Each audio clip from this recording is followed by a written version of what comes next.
No livro 4 de Confissões, Santo Agostinho escreve: "Tornei-me para mim mesmo um grande problema." Agostinho diz essa frase no momento em que escrevia a profunda dor que sentia pela morte de seu melhor amigo. Diante dessa perda, a sua própria existência havia perdido o sentido e ele mesmo se transformou em um enigma insondável, incapaz de compreender plenamente as suas próprias emoções, o seu sofrimento e a sua identidade. Existe algo estranho em perceber que, às vezes, nós mesmos somos incapazes de entender o que sentimos. Algumas pessoas passam anos acreditando que são apenas frias, outras acham que estão cansadas, quando na verdade estão tristes. Algumas confundem até mesmo ansiedade com irritação. Outras simplesmente não conseguem explicar, como se existisse uma distância entre a emoção e a linguagem, entre sentir e compreender o que está sendo sentido. É o momento em que o homem, ao voltar-se para dentro de si mesmo, percebe a complexidade e os limites da própria consciência. E existe um nome para isso: alexithymia, a dificuldade de identificar, entender e expressar as próprias emoções. Existe uma distância entre aquilo que sentimos e aquilo que conseguimos dizer. A emoção nasce antes da linguagem. Antes mesmo de entendermos o que está acontecendo, o corpo já percebe. Um aperto no peito, uma irritação inexplicável, uma ansiedade difusa, um vazio que é difícil de localizar. Percebemos isso só depois de tentarmos transformar essa experiência em palavras, como alguém tentando traduzir uma língua que nunca ficou fluente completamente, mas nem toda emoção cabe na linguagem. Algumas experiências são ambíguas demais, profundas demais ou contraditórias demais para serem organizadas com clareza. Existem tristezas misturadas com alívio, saudades acompanhadas de culpa, afetos que se confundem com medo. A linguagem é o instrumento que tenta dar forma ao caos interior, mas frequentemente reduz aquilo que, dentro de nós, parece muito maior e mais confuso. Em alguns casos, a pessoa sequer consegue reconhecer aquilo que sente. A emoção existe, mas não alcança plenamente a consciência. A tristeza se transforma em cansaço, a angústia em irritação, o medo em silêncio. O corpo continua falando aquilo que a mente não consegue nomear. Então, o indivíduo passa a viver uma experiência estranha, sentir intensamente, sem compreender exatamente o que. Esse caso explica por que pessoas só percebem que estavam sofrendo quando já não conseguem mais sair da cama. Outras descobrem que estavam emocionalmente esgotadas apenas quando o próprio corpo começa a adoecer. Muitas pessoas cresceram sem desenvolver uma linguagem emocional, aprenderam a esconder, minimizar ou ignorar aquilo que sentiam. Com o tempo, a vida interior dessas pessoas tornou-se cada vez mais nebulosa. Sem palavras para interpretar as próprias emoções, resta apenas a sensação confusa de que existe algo errado dentro de si mesmo. Há dois pensadores que podem nos ajudar a entender melhor o que acontece. São eles Sigmund Freud e Ludwig Wittgenstein. Os dois chegam por caminhos diferentes a uma ideia parecida. O ser humano não possui domínio completo sobre aquilo que sente e nem sobre aquilo que consegue expressar. Freud, ao partir da psicanálise, percebe que grande parte da vida psíquica permanece inconsciente.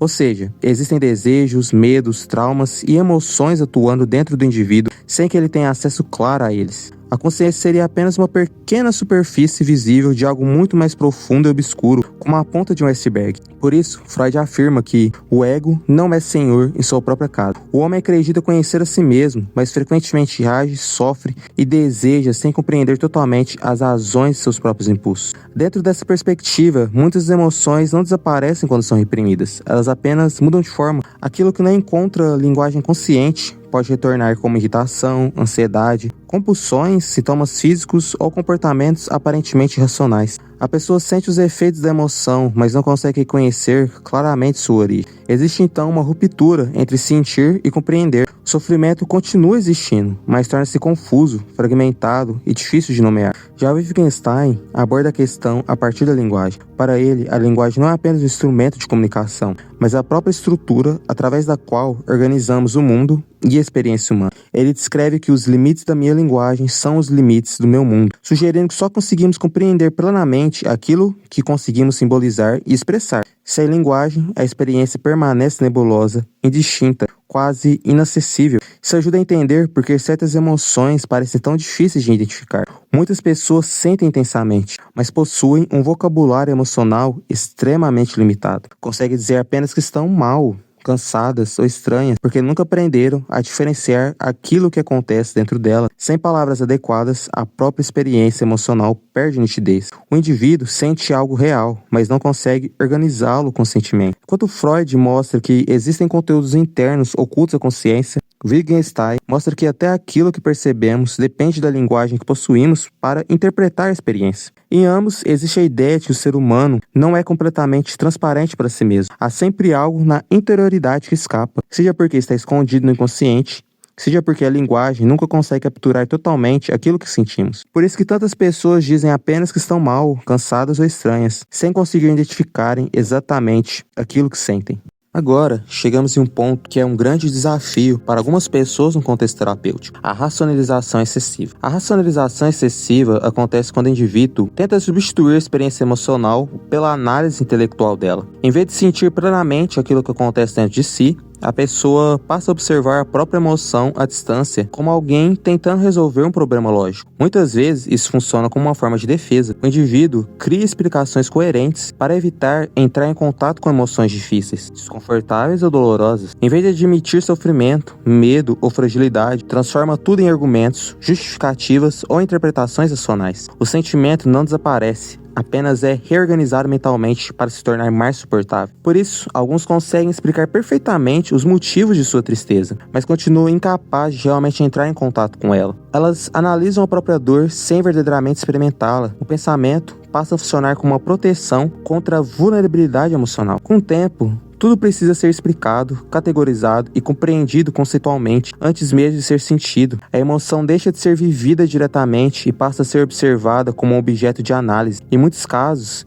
isso produz uma desconexão profunda da própria interioridade. É comum que pessoas extremamente racionalizadoras intelectualizem a própria dor. Usem de humor e ironia como defesa, transformem sentimentos em teorias, falem sobre emoções de maneira abstrata, mas essas pessoas possuem uma enorme dificuldade em experienciá-las espontaneamente. A racionalização excessiva cria uma ilusão de autoconhecimento, quando muitas vezes produz apenas distância emocional. O indivíduo entende cada vez mais sobre aquilo que sente, mas sente cada vez menos aquilo que entende. Muitas pessoas têm dificuldade em compreender e expressar aquilo que sentem, porque emoções não surgem acompanhadas de linguagem. O ser humano primeiro sente de forma confusa e só depois aprende a interpretar aquilo que acontece dentro de si. Mas esse processo nem sempre se desenvolve plenamente. Algumas pessoas cresceram reprimindo emoções, outras vivem constantemente distraídas e aceleradas, sem tempo para olhar para a própria interioridade. Em muitos casos, a racionalização excessiva também cria uma distância emocional. O indivíduo analisa tanto o que sente que acaba deixando de experienciar a emoção diretamente. Além disso, existem sentimentos complexos e contraditórios que nem sempre conseguem ser traduzidos claramente em palavras. Então,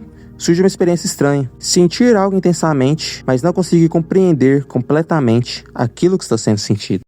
A alexithymia está profundamente ligada à maneira como o ser humano processa cognitivamente as próprias emoções. Sentir uma emoção não é suficiente para compreendê-la. Para que uma experiência emocional se torne consciente, ela precisa ser interpretada, organizada e transformada em representação mental. Em outras palavras, a emoção precisa passar pela cognição. O problema é que, na alexithymia, esse processo encontra dificuldades. A pessoa sente as alterações emocionais no corpo, como tensão, angústia, irritação ou vazio, mas não consegue elaborar cognitivamente aquilo que está acontecendo dentro dela. A emoção existe, mas permanece pouco simbolizada, como uma experiência interna sem uma tradução clara. Por isso, muitas pessoas com alexithymia conseguem perceber apenas os efeitos emocionais, mas não a emoção em si. A tristeza aparece como cansaço. A ansiedade surge como uma mera irritação. O sofrimento transforma-se em silêncio, isolamento ou até sintomas físicos. Do ponto de vista cognitivo, existe uma dificuldade em reconhecer, diferenciar e nomear estados emocionais internos. Então, surge uma ruptura entre o sentir e compreender. O indivíduo vive a emoção, mas não consegue organizá-la conscientemente o suficiente para expressá-la plenamente. Talvez seja por isso que tantas pessoas tenham a sensação de que existe algo acontecendo dentro delas o tempo inteiro, mas não encontram uma forma que seja suficientemente clara para ser explicada. E é por isso que Santo Agostinho escreveu que havia se tornado um grande problema para si mesmo. Porque existe um momento em que o homem volta-se para dentro e percebe que não compreende plenamente nem a própria alma. Durante toda a sua vida, Agostinho buscou entender aquilo que existia dentro de si. seus desejos, seus medos, seus vazios, as suas contradições. E talvez uma das conclusões mais dolorosas dessa busca seja perceber que a consciência humana nunca é completamente transparente para si mesma. Existem dores que não conseguimos explicar completamente, sentimentos que escapam à linguagem, partes inteiras da nossa interioridade que permanecem silenciosas, mesmo diante de todas as tentativas de compreendê-las racionalmente. A dor que você acha que nunca vai embora, provavelmente nunca sequer foi verdadeiramente compreendida.